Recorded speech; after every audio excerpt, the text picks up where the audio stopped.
আচ্ছা দেবাশিস, একটা কথা বলো তো। কি রে? কাল সাধনের দাদুকে শ্মশানে পোড়াতে গিয়ে দেখলাম কুকুরগুলোর সঙ্গে কেউ কেউ করে কি বলছো, ওরাও তোমার সঙ্গে কেউ কেউ করে কি বলছে। তুমি কি ওদের ভাষা বোঝো? তা বুঝি না? আমি কুত্তা কেন, অনেক জীবজন্তুর ভাষা বুঝি, ওরাও আমার ভাষা বোঝে। তাই নাকি? তা কি কথা হচ্ছিল কুকুরগুলোর সঙ্গে, আমার একটু বলো। দেখতে পাইছিলি না শ্মশানের মধ্যে 3টা মরা মানুষের মাথার খুলি পইরা ছিল, আর কুত্তাগুলায় 2টা খুলি নিয়ে সাদাসাদি করতে আসছে, আর একটা খুলি পইরা রয়েছে। হ্যাঁ। তাই আমি অগ জিগাইছিলাম যে 3টা খুলি পইরা রয়েছে, তোরা ওই 2টা খুলি লিয়ে সাদাসাদি করতে আসো কেন? ওই মাথার খুলিটা ছাড়ো না কেন? উত্তরে আমারে কয় কি, ওইটা বিবাহিত পুরুষের মাথার খুলি।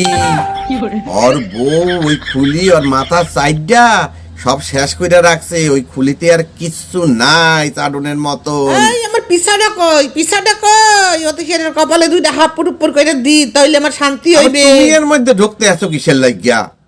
সব ব্যাপারে তোমারে লাগবে। আমি এর মধ্যে ঢুকি কিসের লাগা?